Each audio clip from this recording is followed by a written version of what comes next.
Em 5 de novembro de 2024, Donald Trump foi eleito pela segunda vez como presidente. 13 dias depois, houve uma invasão de centenas de OVNIs pelos Estados Unidos, ocorrendo principalmente em Nova Jersey e Nova York, mas também em vários outros estados.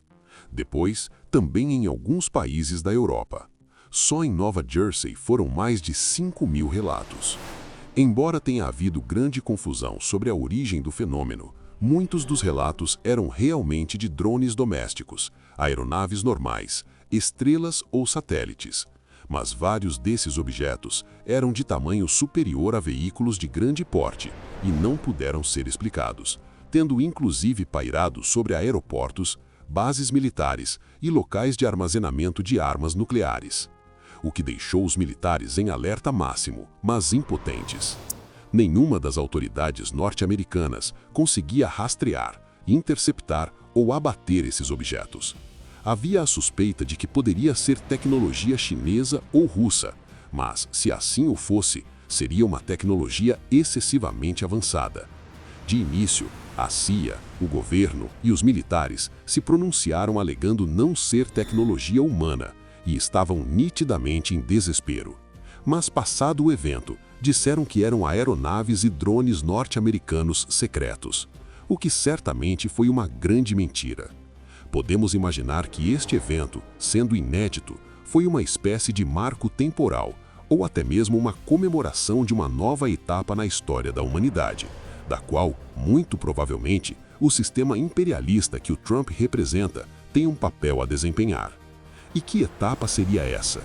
Alguns escritos antigos podem nos trazer essa resposta. Existe um livro que foi escrito 600 anos antes de Cristo, que narra eventos futuros com muita precisão.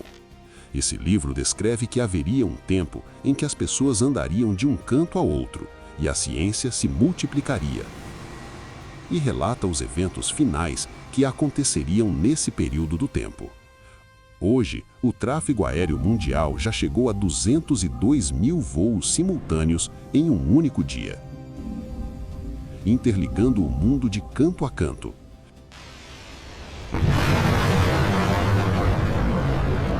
Já exploramos o espaço e já existem até voos comerciais na órbita do planeta. Já temos carros voadores e até roupas leves capazes de fazer uma pessoa voar. Já temos máquinas quânticas que exploram as multidimensões.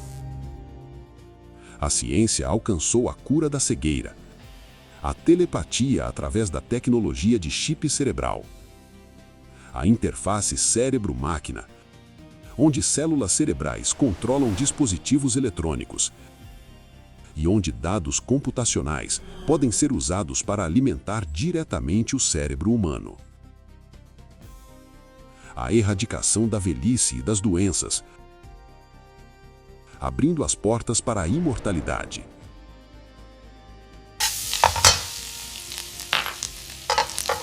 Robôs inteligentes que imitam a vida humana. Your cooperation ensures stability for all. Uma inteligência artificial que é muito mais inteligente que o ser humano, com a capacidade intelectual de quase um deus. Estamos numa era em que a tecnologia está substituindo as promessas das doutrinas sagradas.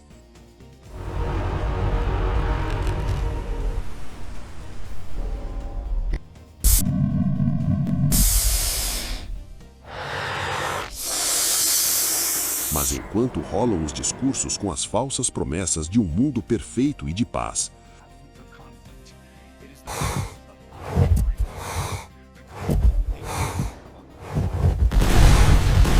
as guerras,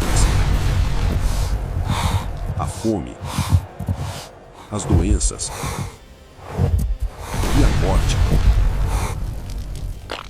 seguem destruindo e escalando cada vez mais, anunciando, na prática, um mundo devastado e um futuro sinistro. Vamos ver o que o livro de Daniel tem a nos dizer sobre o passado e sobre o futuro. O rei Nabucodonosor, da Babilônia, sonhou com uma estátua gigante que tinha a cabeça de ouro, o peito e os braços de prata, a região da pelve de bronze, as pernas de ferro e os pés feitos de uma mistura de ferro com barro. O rei pediu que lhe revelassem não apenas a interpretação, mas também o próprio sonho, algo que nenhum sábio conseguiu fazer. Então Deus revelou o mistério a Daniel, que era cativo na Babilônia. Daniel explicou ao rei que a estátua representava uma sucessão de reinos, desde a Babilônia até o fim dos tempos. Mais adiante, o próprio Daniel também teve um sonho e visões durante a noite. Ele viu 4 grandes bestas que saíam do mar, cada uma diferente da outra. A primeira era como um leão com asas de águia. A segunda parecia um urso. A terceira era semelhante a um leopardo com 4 asas e 4 cabeças. E a quarta besta era terrível, espantosa e extremamente forte, com grandes dentes de ferro, diferente de todas as anteriores, e possuía 10 chifres. A interpretação completa vem a seguir. A cabeça de ouro representava o próprio Império Babilônico. O símbolo desse reino era um leão com asas e o ouro, abundante na Babilônia, era usado em ornamentos e templos como expressão de poder e glória.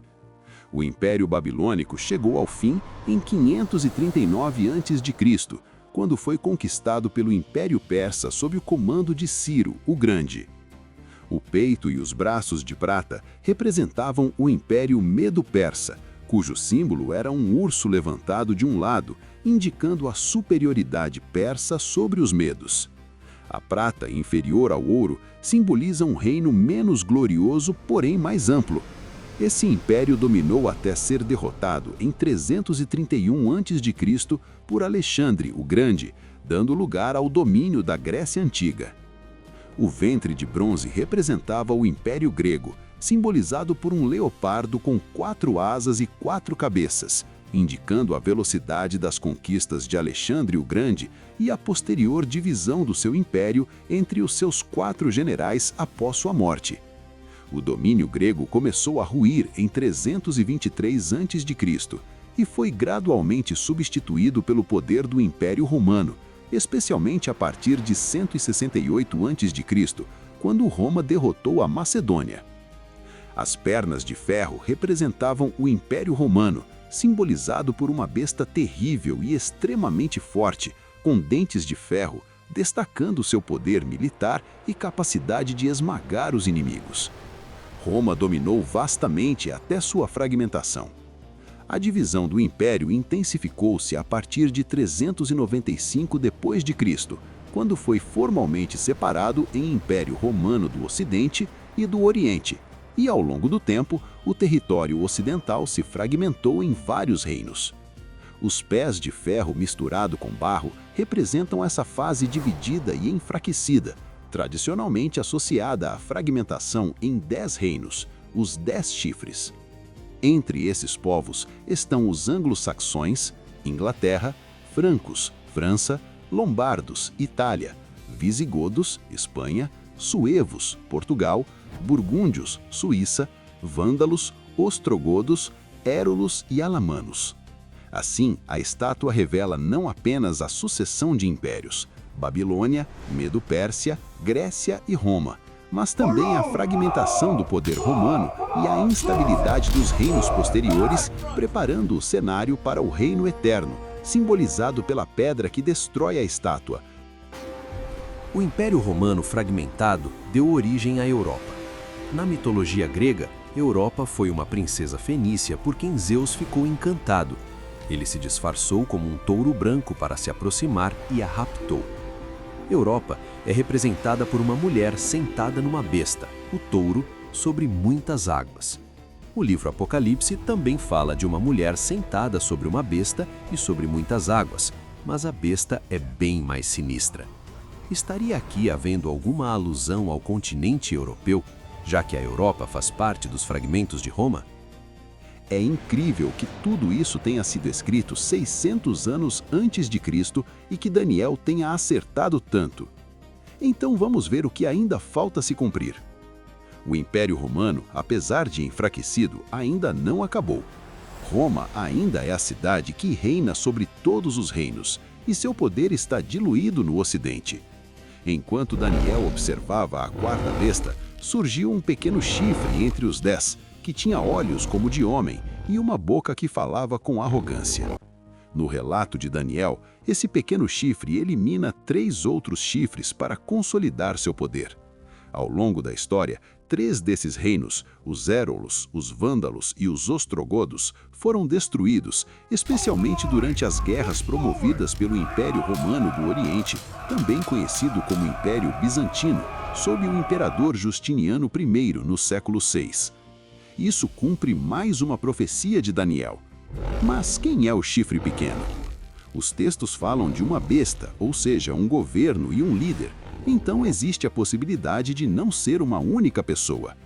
Aqui vamos fazer um pequeno exercício e associar, apenas para fins de reflexão, personalidades e eventos às possíveis características que estão descritas no livro de Daniel e também no livro Apocalipse.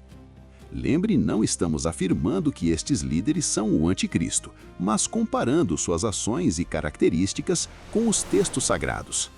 Assim, as características do chifre pequeno são: surge como Messias. É uma manifestação de um sistema, poder, não apenas um indivíduo. Poder, trono e grande autoridade não são próprios. Age com aparência de legitimidade. Estrategista, enganador e carismático. Entende enigmas. Ascensão acelerada ao poder. Cresce em poder global, político e religioso. Por meio da paz destruirá a muitos. Por sua astúcia fará prosperar o engano. Prosperará e fará o que lhe aprouver. Possui olhos como de homem, não respeita o desejo das mulheres, fala blasfêmias contra Deus. Exalta a si mesmo acima de tudo, exige adoração a si. Uma liderança religiosa, falso profeta, o promove. Engana com sinais e milagres, dá vida à imagem da besta. Controla a economia e a sociedade. É identificado pelo número 666. Ninguém escapa da vigilância e da sua marca. Interrompe o culto, persegue os fiéis. Fará guerra contra os santos e prevalecerá contra eles. Associado à morte de muitos. Embriagado com o sangue dos santos. Destruirá poderosamente. Profanação extrema do templo de Deus, abominável. Tenta mudar os tempos e a lei, interferindo na ordem religiosa ou moral. Atua por um tempo, tempos e metade de um tempo, interpretado no judaísmo como 3 anos e meio. Embora prospere por um tempo, ao fim é julgado, perde o domínio e será destruído com a chegada do reino de Deus. Note agora que Donald Trump, seu genro Jared Kushner e as pessoas diretamente associadas aos projetos de Trump, como Netanyahu, Elon Musk, Peter Thiel, Mark Zuckerberg e Sam Altman, agrupam quase todas as características descritas. A conexão direta entre o fenômeno alienígena e as ações atribuídas a anjos e demônios ao longo da história conecta diretamente OVNIs ao fim dos tempos. Anjos e demônios alienígenas são mensageiros do fim dos tempos. Agora podemos entender qual a conexão de Trump com os aparecimentos massivos de OVNIs logo após sua reeleição. Iniciou-se ali um processo que desencadeou vários dos eventos apocalípticos, como anjos visíveis no céu. Com a liberação dos arquivos Epstein pelo próprio Trump, que é um dos incriminados por ele, o mundo passou a conhecer a conexão ritualística que envolve sacrifício humano e a elite mundial. Recursos massivos foram destinados por Trump ao desenvolvimento da inteligência artificial, uma entidade que ganha fôlego e imagem e que é a ferramenta de controle mundial que escapa ao controle humano. Máquinas quânticas e inteligência artificial são invasões de um deus alienígena, na visão de alguns dos criadores. Intensificaram-se as mortes na faixa de Gaza, onde Israel, com apoio total dos Estados Unidos, fez um genocídio de milhares de civis e só eliminou uns poucos terroristas. E a guerra contra a Pérsia, que se escala para um conflito global, foi ação de Trump. Além disso, ele criou unilateralmente um Conselho de Paz Mundial, cujo objetivo é trazer paz e segurança global. Pois que, quando disserem paz e segurança, então lhe sobrevirá repentina destruição, como as dores de parto àquela que está grávida, e de modo nenhum escaparão. 1 Tessalonicenses 5:3. E agora estes cavaleiros do Apocalipse citados estão falando da vinda iminente do Messias. Mas foi dito no Evangelho que antes virá o abominável da desolação, que será adorado por muitos como se fosse o próprio Messias. O mundo cumpre claramente uma agenda, e o agente do caos por trás de toda essa realidade deve se revelar ou ser identificado em breve. Muitos dos seus servos já foram identificados. Sigam nosso canal, apertem o sininho das notificações, comentem e compartilhem, pois só assim poderemos continuar a lhes trazer informações relevantes.